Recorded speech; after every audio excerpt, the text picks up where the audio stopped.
Alhamdulillah, wassalatu wassalamu ala Rasulillah wa ala alihi wa sahbihi wa mawalah. Rabbi zidna ilma warzuqna fahma, la hawla wa la quwwata illa billahil aliyyil azim. Dihormati lagi dikasihi seluruh ahli jatang kuasa masjid, muslimat dan muslimin yang dirahmati oleh Allah Subhanahu wa taala sekalian. Tamunya dan syukur pada Allah Subhanahu wa taala di atas nikmat kesempatan umur, kesempatan usia, nikmat diberi kekuatan, nikmat disibukkan dengan ketaatan, serta pelbagai nikmat yang Allah taala berikan kepada kita yang tidak terhitung nilaiannya. Yang mana pada saat dan ketika ini dengan nikmat umur yang panjang Allah berikan pada kita, di sebaliknya adanya nikmat kita boleh menambahkan amal ketaatan pada Allah Subhanahu wa taala. Berarti kita masih lagi memiliki nikmat untuk bertaubat kepada Allah di atas setiap dosa yang kita lakukan pada Allah. Muslimat yang dirahmati oleh Allah, ada pun nikmat menambahkan amal, nikmat bertaubat akan terhenti apabila terhentinya nyawa kita di dunia ini. Maka dengan sebab itu bersyukurlah pada Allah di saat Allah Ta'ala memilih kita, memanjangkan usia kita, dan Allah Ta'ala menyibukkan kita dengan urusan mendekatkan kita pada Allah Subhanahu wa Ta'ala. Pada pagi yang mulia ini, sukalah untuk saya bawakan satu kata-kata nasihat ataupun pesanan daripada seorang sahabat, Abu Hurairah radhiyallahu an. Beliau menyatakan, man ruziqa khamsan lam yuhram khamsan. Siapa yang Allah Ta'ala kurniakan kepadanya akan 5 perkara, pasti dia tidak terhalang daripada mendapatkan akan 5 perkara yang lain. Apakah 5 perkara yang kalau kita buat, kalau kita direzekikan sibuk untuk 5 perkara ini, yang mana Allah Ta'ala akan membalas dengan 5 perkara yang lain? Yang pertama, kata Abu Hurairah radhiyallahu an, man ruziqa syukr lam yuhram az-ziyadah. Siapa yang dikurniakan kesyukuran pasti tidak terhalang daripada mendapatkan az-ziyadah, tambahan nikmat daripada Allah. Kerana firman Allah Subhanahu wa taala dalam Al-Quran pada surah Ibrahim pada ayat yang ke-7, kata Allah, la in syakartum la azidannakum. Kalau mereka bersyukur, kalau kamu bersyukur, nescaya aku akan tambahkan nikmat bagimu. Baik, nasihat yang pertama iaitu siapa yang Allah rezekikan dalam kehidupan, dia banyak bersyukur kepada Allah Subhanahu wa taala, maka dia tidak akan terlepas daripada mendapat satu jaminan Allah, iaitu la azidannakum, Allah pasti akan tambah nikmat baginya. Maka dengan sebab itu kita mesti kena bersyukur pada Allah sebanyak-banyaknya seandainya kita ingin mendapatkan tambahan nikmat daripada Allah. Yang kata ulama, ditambah nikmat itu dengan 2 tafsiran. Yang pertama, tambahan nikmat dengan erti kata kita bertambah dekat dengan Allah. Makin kita bersyukur, kaki kita makin Allah sibukkan dengan ketaatan. Makin kita bersyukur, Allah sibukkan kita dengan sahabat-sahabat yang soleh. Makin kita bersyukur, Allah Ta'ala sibukkan lisan kita dengan zikrullah. Maka salah satu tanda Allah Ta'ala tambah nikmat adalah dengan Allah mendekatkan kita pada Allah Subhanahu wa Ta'ala. Ataupun tambahan nikmat dengan erti kata Allah tambahkan lagi rezeki dalam kehidupan kita, perniagaan kita makin maju, hutang piutang kita makin tiada, lalu kemudian Allah Ta'ala rezekikan pula anak kita jadi anak yang soleh. Maka ini di antara rezeki-rezeki Allah yang kalau kita bersyukur pasti kita akan dapat. Lalu persoalannya, bagaimana kita nak bersyukur? Bagaimana kita nak menzahirkan kesyukuran kita pada Allah? Maka di antaranya adalah dengan cara, kata Allah dalam surah Ad-Duha pada ayat yang terakhir, wa amma bi ni'mati rabbika fahaddis. Adapun nikmat Tuhanmu, maka hendaklah engkau sebutkan, zahirkan sebagai bersyukur kepada Allah. Maka di antara tanda orang yang bersyukur, dia kena ungkit segala nikmat Allah Ta'ala telah berikan kepadanya. Kita tidak akan bersyukur bila mana kita tidak menghitung nikmat Allah. Di antara salah satu sebab kita jarang bersyukur dan kita tidak bersyukur, bahkan kita dengki dengan kehidupan manusia yang lain, adalah kerana kita selalu menilai dan menghitung nikmat yang Allah bagi pada orang lain dalam keadaan kita buta menilai nikmat yang Allah beri pada diri kita sendiri. Kita kata, oh seronok dia, kereta besar, jiran sebelah renovate rumah pula, buat apa, farmhouse ke apa benda tak tahulah. Allah dapat pula pokok keladi baru viral. Jadi semua tu dia dengki, dia dok nampak yang Allah bagi pada orang, tapi dia buta dalam melihat nikmat yang Allah Ta'ala bagi padanya, yang kalau dia hitung nikmat yang Allah Ta'ala berikan padanya jauh lebih banyak yang tidak ada pada orang lain. Maka sebab tu nak jadi hamba yang bersyukur, kita kena banyak ungkit nikmat Allah. Alhamdulillah, kalau kita renung pada diri kita sekarang, terlampau banyak nikmat Allah, yang kalau satu Allah Ta'ala tarik nikmat Allah Ta'ala yang Allah Ta'ala telah berikan kepada kita, nescaya dan pasti tidak terbayar dengan duit yang kita ada. Sekarang ni nikmat dengan kita, nikmat buah pinggang yang sihat, Alhamdulillah. Kalau Allah Ta'ala tarik nikmat buah pinggang kita rosak, tuan-tuan, Allah kena dialisis. Seminggu 3 kali kena buat dialisis, satu sesi 3-4 jam. Saya pernah berkuliah di satu tempat dialisis, ada orang jemput, kita ingat kuliah pada staf dialisis, rupanya pada pesakit dialisis. Tengah kita kuliah tu, dia orang duk terlentang atas sofa sambil duk buat dialisis. Jadi sebab kerana pesertanya pesakit-pesakit, jadi kita cakap bab matilah hari tu. Dia semua sakit-sakit semua. Takkan kita nak cakap bab apa lagi, cakap bab sakit, cakap bab musibah, cakap bab mati. Sudah kuliah, saya tanya AJK, staf dia, saya tanya, sampai bila dia orang kena buat sesi ni? Dia kata, biasa ustaz sampai matilah biasanya. Payah nak sembuh. Paling muda budak-budak pun ada kena dialisis. Dah tu kalau ada buah pinggang yang orang nak derma, tak boleh kah? Dia kata kalau ada yang sesuai, dan kalau dia ada duit, dia boleh buat. Tu pun kos dia lebih kurang RM200,000. Allah, tuan-tuan. Sebiji rumah, harga untuk buah pinggang yang kita jarang bersyukur. Tu sebab tu kalau Allah Ta'ala tarik nikmat buah pinggang, tuan-tuan, nescaya baru kita sedar hakikat nikmat tersebut. Ada orang Allah Ta'ala tarik nikmat matanya yang kabur, terpaksa buat pembedahan mata. AJK Surau tempat saya kuliah, saya tanya dia berapa sebelah haji buat pembedahan mata.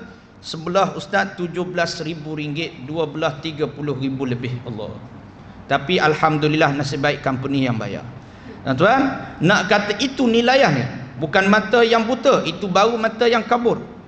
Tapi nak menunjukkan kepada kita, kalau kita hitung nikmat Allah, nescaya kita akan menjadi hamba yang bersyukur dengan nikmat Allah Ta'ala beri sekecil-kecil perkara dalam hidup kita, sehinggalah banyaknya nikmat yang Allah Ta'ala berikan pada kita. Nikmat Allah Ta'ala masih hidupkan kita satu nikmat. Satu nikmat Allah Ta'ala tak matikan kita lagi. Kenapa? Kerana saat kematian kita tidak ada peluang untuk beramal, tidak ada peluang untuk bertaubat, tidak ada peluang untuk mempersiapkan amal-amal soleh, tidak ada peluang untuk berinfak, bersedekah, tidak ada peluang untuk solat, tidak ada peluang untuk berkumpul dengan orang soleh. Maka setelah kita mati, hilang segala nikmat-nikmat tersebut. Yang kita harapkan adalah jaza, semata-mata pembalasan daripada Allah Subhanahu wa Ta'ala. Sebab tu Allah Ta'ala persembahkan pada kita setiap hari kematian demi kematian berlaku. Sama ada sahabat terdekat, saudara mara terdekat, semuanya pasti akan berlaku kematian dalam keadaan mengejut. Mati mengejut ni biasa. Akhir zaman tak pelik mati mengejut. Baru-baru ni mati selepas balik daripada berbasikal, mati. Mati tengah jogging, mati. Berapa bulan yang lalu mati tengah tunggu nombor giliran di GPJ pun mati. Bererti mati kita tidak disangka-sangka ia datang kepada kita. Maka sebab itu Allah menyaksikan kematian di hadapan mata kita sebagai peringatan. Bersyukurlah jadi orang yang hidup. Bersyukurlah jadi orang yang Allah Ta'ala beri peluang untuk bertaubat pada Allah Subhanahu wa Ta'ala. Lalu bagaimana lagi kita nak bersyukur pada Allah? Dengan cara kata Nabi SAW dalam satu hadis, kata Nabi, yusbihu ala kulli sulama min ahadikum sadaqah. Pada setiap pagi, setiap sendi-sendi kamu itu, anggota badan kamu adalah sedekah. Kita boleh bersedekah sebagai tanda kita bersyukur dengan sendi-sendi kita. Pada jasad kita ni, pada setiap orang ada 360 sendi. Yang setiap sendi kita itu 1 sen pun Allah Ta'ala tidak charge pada kita. Yang hanya kita diminta untuk dibalas dengan taat pada Allah Subhanahu Wa Ta'ala. Bagaimana kita nak sedekah dengan sendi kita pada setiap pagi, duit tak bawa, apa tak bawa, wallet tak bawa, yang kita ada adalah sendi yang ada di tangan kita, jari jemari kita, anggota jasad kita boleh bersedekah. Macam mana? Kata Nabi, iaitu fakullu tasbihatin sadaqah. Setiap ucapan tasbih kamu setiap pagi sedekah. Subhanallah, subhanallah, subhanallah. Fakullu tahmidatin sadaqah. Begitulah juga ucapan tahmid juga sedekah. Alhamdulillah, alhamdulillah, alhamdulillah. Fakullu takbiratin sadaqah. Ungkapan takbir Allahu Akbar juga sedekah. Fakullu tahlilatin juga sedekah. Tahlil la ilaha illallah pun sedekah. Dan juga raka'atani yarka'uhuma minad duha, 2 rakaat yang kamu kerjakan pada waktu duha juga sedekah. Sebab tu tak pelik bila kita salat duha 2 rakaat, Allah murahkan rezeki kita sebab kita bersedekah. Dengan sendi kita ini kita balas dengan sedekah pada jalan Allah Subhanahu Wa Ta'ala. Dan banyak lagi kebaikan yang dianggap sedekah. Seperti kata Nabi dalam hadis yang lain, kamu menolong untuk mengangkat barang pada atas kenderaan, sedekah. Tolong orang, angkat orang untuk kenderaan, pimpin dia kenderaan pun sedekah. Buang sampah di jalanan pun sedekah. Maka setiap kebaikan yang kita buat pada setiap pagi adalah sedekah. Itulah tanda syukur kita pada Allah Subhanahu Wa Ta'ala. Jadi sebab tu maka perbanyakkan zikir kita pada setiap awal pagi, supaya Allah Ta'ala balas dengan la azidannakum. Allah Ta'ala tambah nikmat ke dalam kehidupan kita. Lalu kemudian yang kedua, kata Abu Hurairah, man ruziqas sabr lam yuhram ats-tsawab. Siapa yang Allah Ta'ala kurniakan sabar dalam hidup ni, Allah rezekikan dia banyak bersabar, lam yuhram ats-tsawab, pasti tidak terhalang daripada mendapatkan pahala yang tidak terhingga. Kerana Allah Ta'ala telah menyebut dalam Al-Quran pada surah Az-Zumar ayat yang ke-10. Saya selalu suka sebut nama surah dan ayat supaya tuan-tuan boleh tulis dan juga boleh jadi rujukan lepas ni. Jadi tadi surah Ibrahim ayat yang ke-7.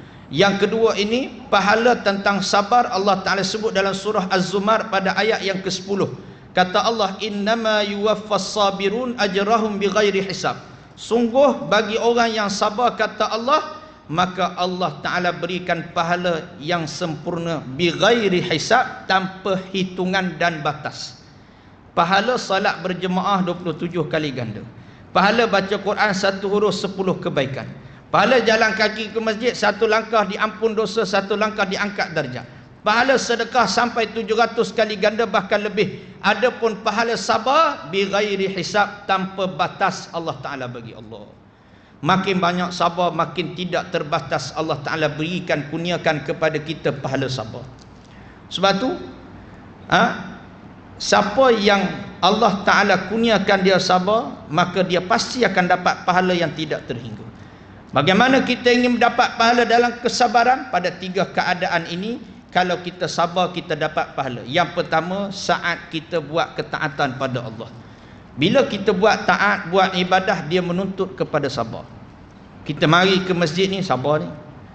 Pada waktu duha kena sabar, sebab waktu duha ni waktu orang berseronok, waktu orang pergi shopping komplek, waktu orang pergi ke pasar, waktu orang suka ke pantai, waktu duha. Jadi waktu-waktu ni waktu yang agak mencabar. Jadi kita boleh korbankan waktu kita ni pergi pengajian, maka dapat pahala sabar atas jalan ketaatan. Nak salat kena sabar. Nak salat berjemaah lagi banyak kena sabar. Sebab tu orang yang suka salat berjemaah, sabar dia lagi tinggi daripada orang yang sembahyang seorang diri. Sebab orang yang sembahyang seorang diri, dia fikir nak cepat sudah. Dan orang yang sembahyang seorang diri, sabar dia lagi tinggi daripada orang yang jarang-jarang solat. Dan orang yang jarang-jarang solat ni lagi sabar daripada orang yang memang tak sembahyang langsung. Sebab tu orang yang tidak solat, maka dia cepat panah barang. Orang yang tidak ada ibadah, tidak boleh dengan sabar dengan ibadah, dia ni orang yang cepat panah barang. Sebab tu tak pelik dalam masyarakat kita banyak kes perceraian, kes kerosakan rumah tangga adalah disebabkan kerana tidak solat. Tak boleh. Bahkan Saya bercakap dengan seorang yang bekerja di mahkamah syariah. Dia kata betul, kadang-kadang sebab remeh-temeh saja bercerai, tapi sebab tak sabar, sebab remeh je. Antara sebab perceraian berlaku, berebut remote television, cerai. Allah, kata bodohnya. Barangkali suami nak tengok Gusti, isteri nak tengok Korea, berebut-berebut, cerai. Begitu mudahnya. Nak kata sebab apa? Hilang sabar. Sebab tu dia buat satu analisis, dia keluarkan beberapa perceraian kes yang tak masuk akal. Satu, sebab berebut saluran TV. Yang kedua, sebab masak tak sedap. Kemudian yang ketiga adalah sebab remeh-remeh. Jadi nak kata sebab apa jadi macam tu, puncanya tak salah. Suami tak semayang, isteri tak semayang, satu family tak semayang. Jadi maka bila tidak ada ketaatan, tidak ada sabar dalam taat, maka hilang sabar di dalam kehidupan. Sebab tu makin kita didik keluarga kita dengan ibadah, dekatkan suami kita, isteri dengan ibadah, pengajian, insya-Allah keluarga ni bahagia. Keluarga ni akan sabar. Walaupun diuji dengan anak yang nakal pun, mak dia akan tahan perkataan yang tidak baik sebab mak ni orang mengaji. Tapi kalau mak bukan orang mengaji, anak buat silap sikit, celaka punya anak, tuan-tuan. Ini perkataan yang tidak sepatutnya keluar daripada mulut seorang ibu. Jadi maka sebab itu, sabar dalam ibadah dapat pahala. Kemudian yang kedua, sabar yang seperti mana kita dapat pahala? Sabar di saat dalam maksiat. Ada peluang buat maksiat, kita sabar dapat pahala. Jumpa dengan member kita, tiba-tiba diajak kita mengumpat, minta maaf, saya bab bicara tentang aib orang, tentang hal buruk orang, saya tak nak cakap. Jadi minta maaf, kita tahan diri kita daripada, walaupun kita rasa nak cakap, tapi kita tahan dapat pahala. Jadi bersabar di atas jalan, kita boleh buat dosa dan maksiat, tapi kita bersabar dapat pahala. Kemudian yang kedua, sabar seperti mana yang dikurniakan pahala? Sabar di dalam hal urusan, iaitu ujian takdir Allah Subhanahu wa taala. Allah takdirkan anak mati, sabar dapat pahala. Allah Taala takdirkan suatu yang tidak baik menimpa kepada kita, dapat pahala. Kita sabar dapat pahala. Sebab tu antara sabar yang susah adalah sabar dengan takdir Allah. Bila mana takdir Allah itu Allah Ta'ala aturkan dalam keadaan tidak kena dengan jiwa kita, kita payah nak sabar. Kalau takdir Allah kena dengan jiwa kita, ya kita boleh reda dan terima. Bahkan kita bergembira dengan suatu perkara yang kena dengan jiwa kita. Tapi bila tak kena dengan jiwa kita, kita tak reda. Jadi minimum kesabaran kita menghadapi takdir Allah, kata ulama, sabar paling cak ayam sekali menghadapi musibah ujian, reda. Itu paling cak ayam lah kita kira. Tapi yang paling hebat, yang paling tinggi, yang paling orang kata mulia darjat dia, menghadapi takdir Allah dengan tersenyum gembira. Allah, ini payah. Sakit pun senyum, payah. Seorang sahabat Imran bin Husain, Allah Ta'ala uji penyakit stroke angin ahmad, sehingga menyebabkan dia tidak boleh berdiri berjalan seperti mana sahabat yang lain. Bila mana dia dizarahi oleh anak saudara dia, kata anak saudara, wahai pak saudaraku, aku ni pelik sungguh tengok kamu. Orang lain semua diuji sedih, tapi kamu boleh tersenyum gembira. Diuji dengan sakit yang dahsyat, boleh senyum lagi.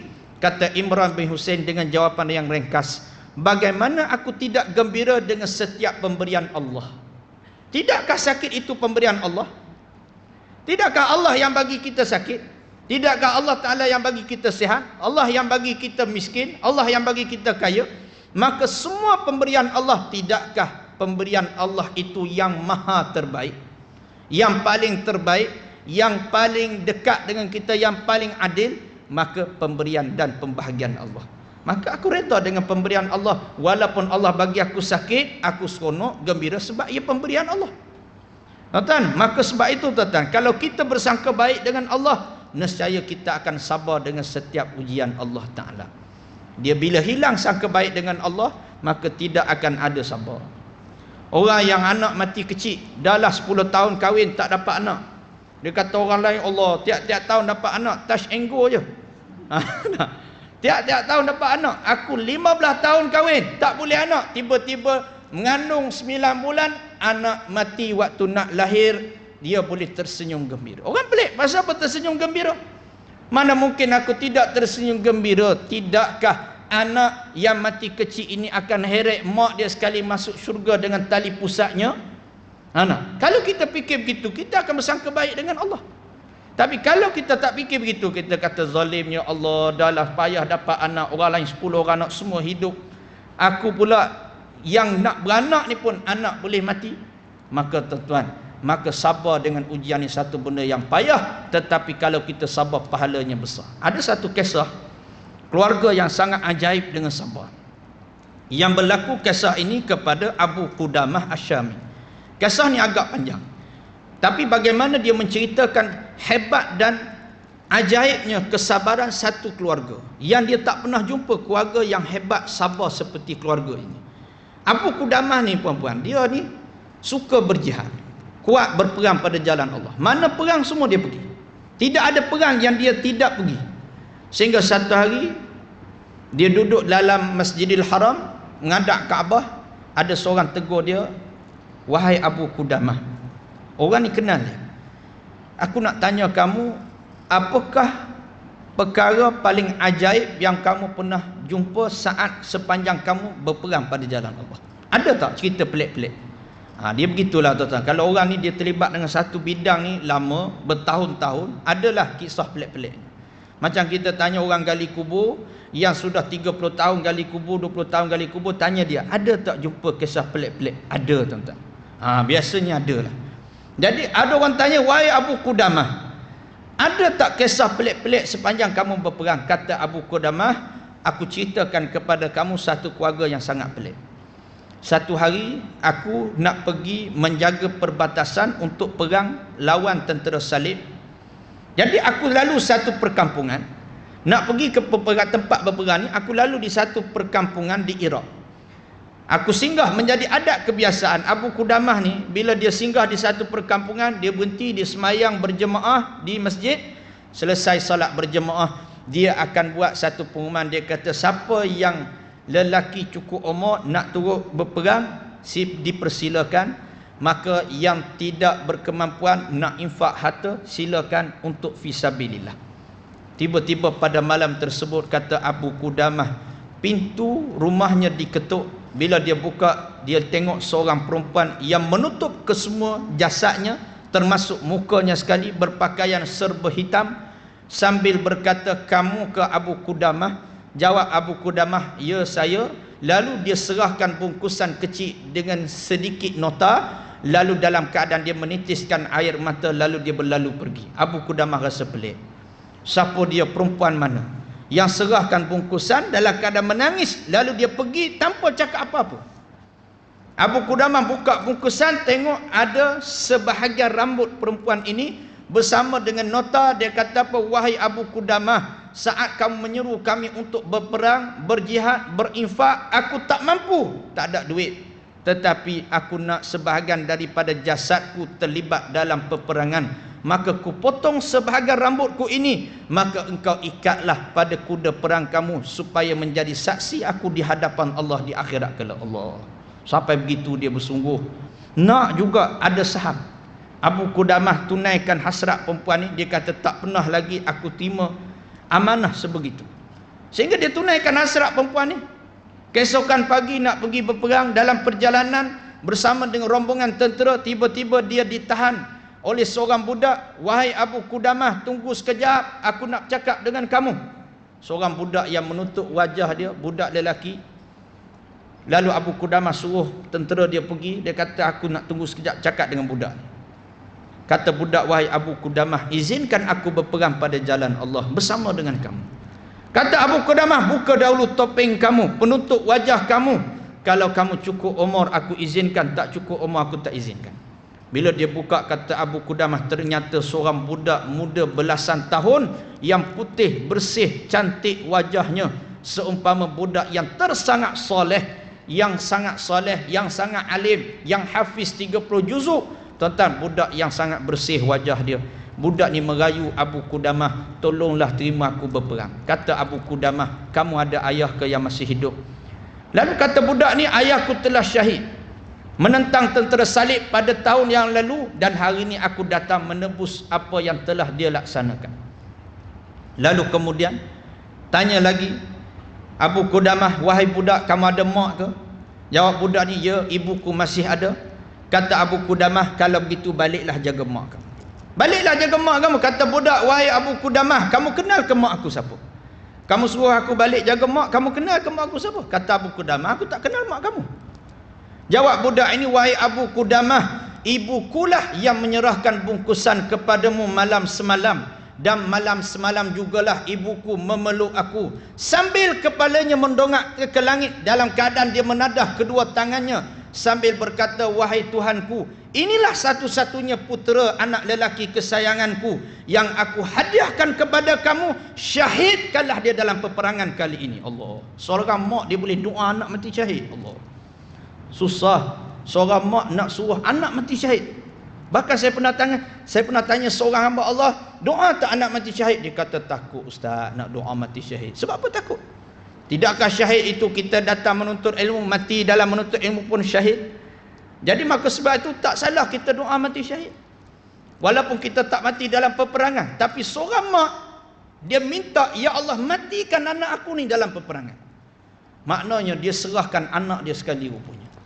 Lalu budak ni merayu, wahai Abu Qudamah, tolonglah terima aku. Aku ni dah hafiz 30 juzuk, pandai berperang. Abu Qudamah kata, aku tidak terdaya nak menolak permintaan budak ni. Dia kata, tak apa, aku izinkan. Diringkaskan cerita, tuan-tuan.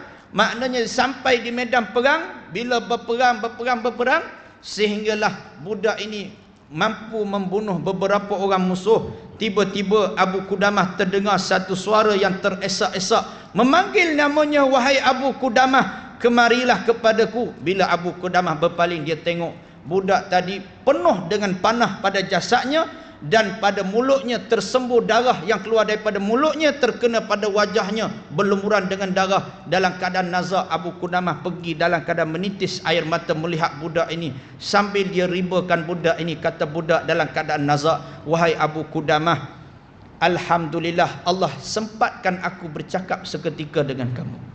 Kata budak ni, wahai Abu Qudamah, tolong tunaikan wasiat aku. Bila kamu balik nanti, berjanjilah padaku, ambillah pakaianku yang berlumuran dengan darah ini, bawa pulang dan berikan kepada ibuku. Beritahu kepada ibuku bahawa hadiahnya telah diterima oleh Allah dan aku menunggunya di pintu syurga Allah. Allah, tuan-tuan, seorang budak dia boleh cakap gitu. Dia kata, Abu Qudamah, tolong pesan pada mak, aku tunggunya di pintu syurga Allah. Allah. Kata budak ini lagi, wahai Abu Qudamah, aku ni ada seorang adik perempuan, yang mana adik perempuan aku ni masih kecil. Dia baru saja sedih menerima kematian ayahnya pada beberapa tahun lalu, dan hari ini dia telah menerima lagi kematian abang kesayangan satu-satunya abang dia. Tolong peluk dia dan tolong berikan kata-kata gembira buatnya. Selesai peperangan, tuan-tuan, Abu Qudamah balik. Dia cari mana keluarga perempuan ini. Jadi dia tak ada tanda, melainkan ada tanda seorang mak, seorang anak perempuan. Bila dia lalu balik ke perkampungan tersebut, dia tengok ada seorang budak perempuan tunggu depan pintu rumah sambil dia tahan setiap askar yang balik daripada peperangan. Dia tahan, dia kata, Pak Cik, macam mana dengan abang saya? Hidup tak lagi dia? Dia tahan, kata orang ni, kami tak kenal abang kamu siapa. Sebab dia baru saja tersertai peperangan, kami tak kenal. Yang ni pula tahan, Pak Cik, kenal tak abang saya? Dia macam mana dengan keadaan dia? Sehingga Abu Qudamah tengok, barangkali inilah adik lelaki tersebut. Abu Qudamah pergi pada budak perempuan, katanya, wahai budak, panggilkan ibumu keluar. Lalu bila mana ibu dia keluar, tuan-tuan, lalu ibunya terus bertanya, wahai Abu Qudamah, kamu datang nak bawa berita gembira ataupun berita yang kurang gembira? Abu Qudamah tanya, apakah berita yang gembira itu dan apakah berita yang kurang gembira itu? Berita yang kurang gembira, dia kata, anakku balik membawa harta rampasan perang, dia menang dalam peperangan. Adapun berita yang menggembirakan aku, hadiahku diterima, anakku syahid dalam peperangan. Lalu Abu Qudamah keluarkan baju yang berlumuran dengan darah. Lalu kata Abu Qudamah, wahai makcik, dia kata, inilah dia anakmu yang aku ribakan dia syahid di atas ribaanku. Dia berjanji bahawa dia telah menunggumu di pintu syurga Allah. Lalu apa kata mak? Alhamdulillah, dengan senyuman yang paling menggembirakan. lalu anak perempuan dia jatuh pingsan terkejut. Lalu dia ambil anak dia tadi masuk dalam rumah. Abu Qudamah kata, aku ketuk pintu rumah dia nak bagi sedikit hadiah, tapi dia tak buka-buka. Lalu kata Abu Qudamah, sepanjang hidupku inilah peristiwa yang paling ajaib yang pernah aku jumpa. Allah. Tuan-tuan, keluarga yang paling ajaib, yang sabarnya aku tak pernah tengok kesabaran yang seperti itu. Sebab itu tuan-tuan, makin kita sabar, makin Allah Ta'ala berikan kepada kita pahala yang tidak terhingga. Lalu kemudian yang ketiga, kata Abu Hurairah radhiyallahu an, man ruziqat taubah lam yuhram al-qabul. Siapa yang Allah Ta'ala kurniakan taubat, maka pasti dia tidak terhalang daripada mendapat penerimaan taubat. Orang yang banyak bertaubat, maka Allah Ta'ala pasti akan terima taubatnya. Karena Allah Ta'ala telah berfirman dalam surah Asy-Syura pada ayat yang ke-25, wa huwallazi yaqbalu taubah an ibadih, iaitu kata Allah, dialah yang sentiasa menerima taubat daripada hamba-hambanya. Allah. Maknanya, siapa dia yang Allah rezekikan banyak bertaubat, pasti dia akan dapat penerimaan taubat daripada Allah. Yang kita bimbang nak taubat pun kita rasa mudah. Itu yang kita bimbang. Syaitan ni tuan-tuan, dia akan sentiasa menjadikan kita terasa mudah untuk bertaubat. Tak apa, relax lah dia kata. Mak kamu tak mati lagi. Mak kamu tua pada kamu. Relax lah kata, jiran kamu yang tua pada kamu tak meninggal lagi. Kamu apalah sangat. Jadi syaitan, dia akan menghasut kita, akan terasa mudah untuk bertaubat. Sehingga kita bertangguh-tangguh taubat kita, yang menuntut hidup kita last sekali maksiat kepada Allah wa'iyyazubillah min dzalik. Jadi maka dengan sebab itu, bertaubat, rezekikan kita. Allahumma ja'alni minat tawabin, ya Allah jadikanlah aku di kalangan orang yang bertaubat. Allahumma ja'alna minat tawabin, jadikanlah kami di kalangan orang yang bertaubat. Minta selalu dengan Allah pada setiap kali salat, Allahumma ja'alni minat tawabin, minta selalu pada Allah. Maka dengan sebab itu, dengan kuasa taubat, selalai manapun, sewaktu kita muda, waktu kita muda dahulu banyak dosa, waktu kita muda dulu kita tak tutup aurat, waktu muda dulu kita tinggal salat, taubat akan menjadikan kita mati dalam keadaan husnul khatimah. Sebab tu taubatlah.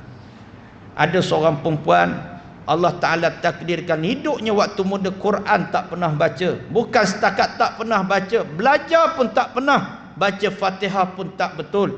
Tapi sebab penyesalannya di akhir usia, penyesalannya di hujung usia, Allah Ta'ala terima taubat dia, Allah zahirkan kematiannya, kematian yang baik.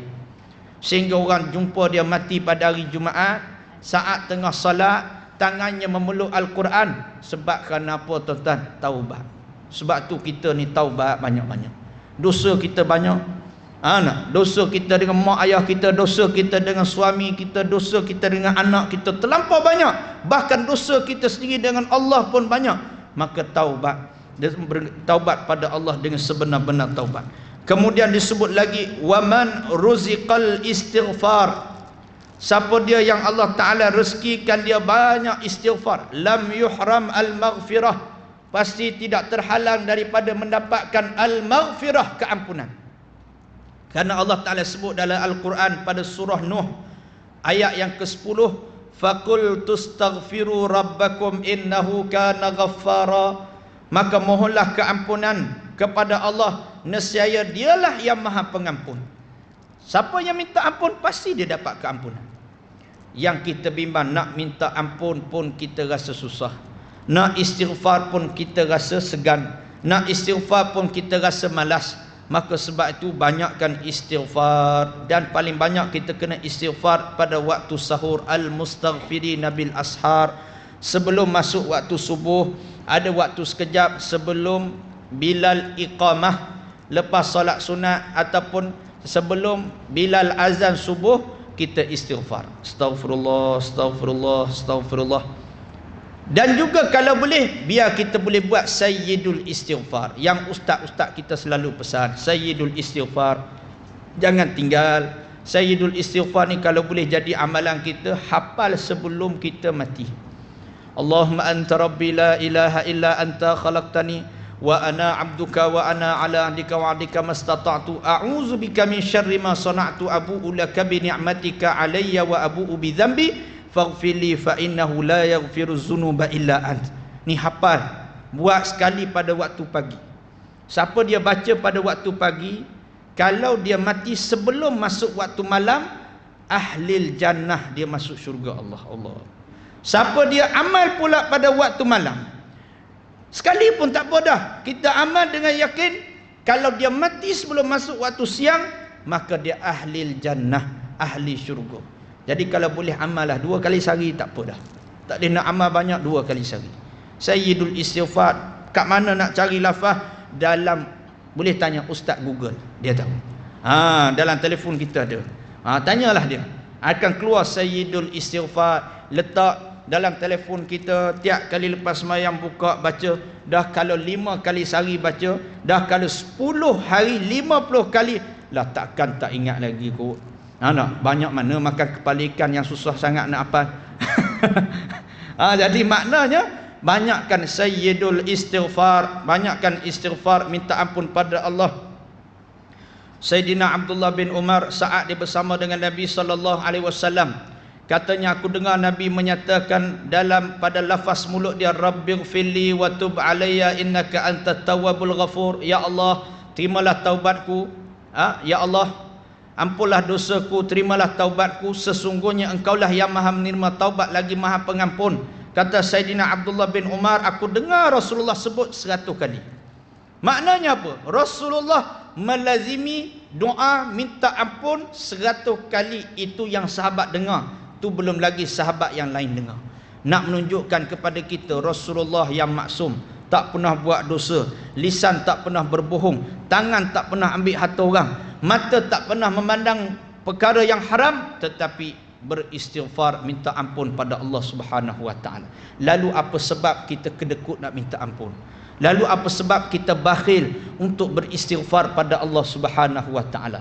Kemudian yang kelima, yang terakhir, man ruziqad du'a, siapa yang Allah taala rezekikan kepadanya doa, banyak berdoa pada Allah. Banyak berdoa pun rezeki juga. Man ruziqad du'a lam yuhram al-ijabah, siapa yang banyak berdoa, lam yuhram al-ijabah, pasti tidak terhalang daripada mendapatkan mustajab doa. Maknanya orang yang banyak berdoa, confirm Allah makbul doa dia. Kerana Allah Ta'ala sebut dalam surah Ghafir pada ayat yang ke-60, ud'uni astajib lakum, mintalah padaku, doalah padaku, kata Allah, maka aku pasti perkenankan doa kamu. Jadi maka sebab tu minta doa apa yang kita nak doa. Jadi doa ni minta pada Allah. Kata Sayyidina Umar Al-Khattab, aku tak bimbang soal pemakbulan doa. Soal doa ni makbul ke tak makbul, aku tak bimbang, sebab doa confirm makbul. Tapi yang aku bimbang, katanya, kesempatan dalam berdoa kepada Allah itu tidak ada. Ini yang kita bimbang. Nak doa rasa sibuk, nak doa rasa malah, nak doa rasa panjang sangat, maka kita pun tidak berdoa pada Allah. Puan-puan simak yang dirahmati oleh Allah, doa ni satu benda ajaib yang saya nak kongsilah. Ada beberapa kes yang memang ajaib doa ni, sehingga betapa dahsyatnya dia doa. Ada seorang hamba Allah ni, dia duduk di Mekah, dia cerita pada saya, cerita ni berlaku pada diri dia sendiri. Selepas kuliah dia jumpa saya, dah tua dah, pakcik ni dah tua dah, umur lebih kurang 80 lebih macam tu lah. Dia kata pada saya, dia kata, Ustaz, cerita bab doa ni, dia kata dia nak kongsi satu kisah. Saya ni Ustaz, di Mekah, saya doa dengan satu doa yang agak pelik. Dalam keadaan saya terfikir, Allah, macam mana Allah nak kabulkan doa aku yang ini? Apa doa dia yang pelik? Iaitu dia doa, ya Allah, pertemukan aku dengan arwah ayahku yang 17 tahun dah meninggal pada waktu ketika itu. Maknanya 17 tahun ataupun dah lebih daripada tu. Jadi dia doa tu, ya Allah, jumpakanlah aku dengan ayahku. Doa ni macam pelik, macam mana Allah nak pertemukan dia dengan orang yang telah mati? Tapi dia yakin, tidakkah Mekah ni tempat paling mustajab doa? Dia yakin. Sehingga satu ketika saat dia duduk di Mekah, tiba-tiba pintu bilik hotel dia dibuka dan ternyata ayah dia datang. Dia kata kat saya, dia kata, saya tak tahu. Saya kata, mimpi ke Haji? Tak, saya tak tahu sama ada mimpi ataupun tidak. Jadi dia ni orang Terengganu. Jadi dia cakap bahasa Terengganu lah. Kata dia, ayah dia kata apa kat dia lah, mung ada mari juga. Nak? Mari dengan siapa? Mari juga ke sini, mari dengan siapa? Sembang macam orang hidup. Sembang. Ayah dia pun berlalu pergi. Allah makbul sungguh doa dia. Allah. Betul, jangan buat main dengan doa. Saya waktu balik daripada umrah, daripada Jeddah ke KLIA, naik satu kapal terbang yang sepatutnya Jeddah straight ke KLIA, tak ada transit mana-mana. Jadi dalam kapal terbang yang kita naik ni ada beberapa kumpulan umrah, kumpulan saya, kumpulan sahabat-sahabat yang lain. Ada seorang hamba Allah daripada kumpulan jemaah lain lah. Dia masuk dalam kapal terbang dalam keadaan lelaki ni yang umur 40 tahun lebih dah ni, dalam keadaan tak berapa sihat lah. Macam dalam keadaan demam, kesejukan. Dia betul-betul tempat duduk dia duduk depan saya. Jadi bila kapal terbang dah berada di udara, sakit dia tadi makin tenang, sehingga dia terpaksa dibaringkan ke tempat solat belakang ni. Sampaikan maknanya doktor dalam kapal terbang ni pun susah hati dah nak buat macam mana. Sehingga last kali dia orang terpaksa buat pengumuman, kita terpaksa buat pendaratan kecemasan. Kalau tak mendarat memang mati. Kalau tak mendarat matilah jawab dia. Jadi terpaksa buat pendaratan. Jadi waktu tu berada di ruang udara India. Terus turun. Saya itulah kali pertama naik flight terpaksa ada pendaratan kecemasan. Bila turun sampai di airport India, dah ada ambulans dah tunggu dah. Ambil laki-laki ni bawa ke hospital berdekatan. Selang beberapa jam datang balik, elok, senyum, molek-molek ada. Tapi yang saya paling terkejut bila mana sahabat satu barisan, satu jemaah dengan dia ni yang duduk depan saya bercakap. Dia kata, itulah waktu dia dekat Mekah, dia buat-buat bercakap, dia kata rasa nak singgah India aja balik nanti. Allah. Saya dengar tuan-tuan, terkejut saya. Allah. Dia bergurau tuan-tuan. Lebih kurang macam itulah percakapan dia. Tapi dia ada sebut dia nak singgah India. Tuan-tuan, Allah makbul sungguh doa dia tuan-tuan. Dia singgah sungguh, bukan dia seorang, dengan aku sekali singgah. Saya dengar tuan-tuan, saya terkejut. Saya kata rugi sungguh aku tak berdoa banyak-banyak depan Kaabah. Tuan-tuan, sebab tu tuan-tuan, tempat yang mustajab doa jangan kita buat main. Ada orang jemaah pergi ke hotel dekat Mekah ataupun Madinah, dia buat-buat cakap, dia kata apa punya makanan hotel tak sedap. Sepanjang ditunaikan umrah, semua makanan dia tak sedap. Nasib baik balik Malaysia sedap balik. Kalau tak sedap nanya, makan tak sedap, makan ni tak sedap, makan siakap RM1,000 pun tak sedap juga. Nanya. Jadi maknanya tuan-tuan, jadi nak katanya pada kita betapa doa jangan buat main. Sebab tu kita nak apa minta. Sebab apa kita tak nak minta? Nak anak soleh minta, nak keluarga bahagia minta, nak kaya minta. Dan pasti Allah Ta'ala makbulkan doa kita ni. Pagi duha ni kita minta, ya Allah, jadikanlah ahli jemaah muslimat dan muslimin yang ada dalam dewan ini, dari Masjid Al-Irsyad ini, terhimpun dalam syurga Firdaus kelak tanpa hisab. Amin ya rabbal alamin. Allah boleh himpunkan kita semua dalam syurga. Allah yakin. Ni pun amin tak sungguh mana dah. Kena bersungguh. Jadi nak apa? Nak minta. Nak syurga, minta syurga. Nak redha Allah, minta redha Allah. Maka sebab itu doa jangan kita kedekut. Maka 5 perkara ini kata Abu Hurairah, siapa yang buat, siapa yang direzekikan, pasti dia akan dapat. Pertama tadi, siapa yang Allah rezekikan dia banyak bersyukur, maka dia pasti dapat tambahan nikmat daripada Allah. Siapa yang Allah Ta'ala rezekikan dengan banyak sabar, dia akan dapat pahala yang tidak terhingga. Siapa yang Allah rezekikan kepada dia banyak bertaubat, maka dia pasti mendapat penerimaan taubat daripada Allah. Siapa yang Allah Ta'ala rezekikan dia dengan sifat suka beristighfar, pasti dia akan dapat keampunan di sisi Allah. Dan siapa Allah rezekikan dia banyak berdoa, pasti Allah mustajabkan doa dia. Maka ini 5 perkara yang Allah Ta'ala pasti akan kurniakan 5 perkara yang lain kalau kita buat. Jadi maka sebab itu kena minta selalu dengan Allah. Allahumma ja'alni minasyakirin. Ya Allah, jadikanlah aku orang yang bersyukur. Allahumma ja'alni minas sabirin. Jadikanlah aku di kalangan orang yang sabar ya Allah. Allahumma ja'alni minal mustaghfirin. Ya Allah, jadikanlah aku di kalangan orang yang minta ampun padamu ya Allah. Allahumma ja'alni minat tawabin, jadikanlah kami di kalangan orang yang bertaubat padamu ya Allah. Minta selalu dengan Allah, jangan tinggal permohonan kita pada Allah Subhanahu wa ta'ala. Jadi itulah di antara yang boleh kita sebutkan pada waktu pagi, waktu duha yang mulia ini, sebagai kuliah gantian kepada Ustaz Fatih Naim. InsyaAllah moga-moga dengan sedikit perkongsian ini dapat menjadi peringatan kepada diri saya sendiri dan juga kepada kita semua. Moga-moga Allah Ta'ala rezekikan kita dengan kelima-lima perkara ini dalam kehidupan kita, insya-Allah. Amin ya rabbal alamin. Jadi saya sekadar itulah sebagai perkongsian rekah. Minta maaf lah kalau tersengkat, terkurang tu. Ada pemain gantian last minute, beritahu pun last minute. Sudah kuliah subuh tadi, tiba-tiba beritahu suruh ganti pula kuliah.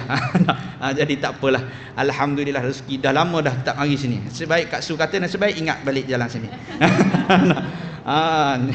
Jadi insya-Allah ada antara sabar dan redha, Ustaz. Sabar tu, tingkatan sabar tu yang tinggi adalah ketika pukulan yang pertama kan Ustaz. Maksudnya pukulan yang pertama tu bila ditimpa musibah, kita bersabar dengan sebab tu. Ada ketikanya pada pukulan pertama tu kita macam bukan tak redha, kita macam mengeluh. Lepas tu baru kata aku redha, aku redha. Itu dikira juga sebagai kesabaran. Pun dikira sabar, cumanya tidaklah sebagaimana yang ditimpa musibah terus terima dengan hati redha dan bersangka baik pada Allah. Ya, kita manusia biasa, mana ada manusia biasa yang tak sedih bila ditimpa musibah. Ya, kita sedih, tetapi bukanlah kesedihan yang melampau sehingga menyebabkan kita menyatakan Allah Ta'ala itu tidak adil, Allah Ta'ala itu zalim, Allah Ta'ala itu begini. Cumanya menjadi adab biasa dah, sedih itu menjadi satu kebiasaan, lumrah fitrah. Cumanya ajaib bila mana seseorang itu dia boleh terus redha apabila ditimpa musibah. Yang tu lagi hebat. Jadi maka ada pun kali pertama tu susah nak sabar, tiba-tiba tapi mujahadah juga supaya boleh redha dan sabar ni, maka pun ia dapat pahala redha dan sabar di sisi Allah Subhanahu wa taala. Wallahu a'lam. Dengan tingkah laku anak-anak yang kita rasa kita tak senang, itu pun kita kena menerima dengan sabar juga Ustaz. Baik, ada orang yang Allah Ta'ala uji dia dengan anak yang kita sebut mudahlah anak derhaka, anak yang tak taat pada Allah, tak taat pada mak dan ayah. Jadi sebab tu kita ni kena bersangka baik, jalan Allah nak bagi syurga pada setiap orang adalah jalan yang berbeza. Ada orang tu dia Allah nak beri syurga, diuji dengan mak dan ayah yang perangai tak elok, tapi dia sabar dengan perangai mak ayah dia. Sehingga ada seorang dia mengadu pada saya, dia kata, Ustaz, mak saya mungkin ada amalan dia yang tak berapa elok satu ketika dahulu, sehingga bila dia hari ni dia jadi nyanyuk, dia minum air kencing dia sendiri. Ada sampai dia kata begitu. Boleh tak Ustaz saya nak hantar mak saya ke pusat jagaan? Saya kata tidak boleh.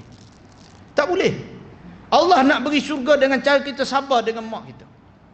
Jadi maka sebab itu, sejahat apapun, seburuk apapun perangai mak dan ayah kita, maka bila kita bersabar, itu jalan Allah nak bagi syurga pada kita. Ada orang mak ayah dia okey, elok, tapi Allah Ta'ala uji pula perangai isteri tak elok. Allah nak beri syurga pada suami dengan perangai isteri dia tadi. Ada isteri pula solehah, mari ke masjid, mari kuliah pengajian, tapi teruji pula dengan suami. Sehingga ada seorang isteri tu dia kata, Ustaz, apa saya nak buat? Saya dengki pada muslimat yang lain, bila mana pergi ke pengajian, suami dia yang hantar mereka sendiri. Sedangkan saya Ustaz terpaksa menumpang orang lain, terpaksa datang sendiri. Suami saya Ustaz, bila kita tegur dia marah saya balik. Dia sibuk dengan dua je Ustaz, karaoke, snooker. Allah. Jadi saya kata, Kak, sabar, Allah nak bagi syurga dengan cara suami kita.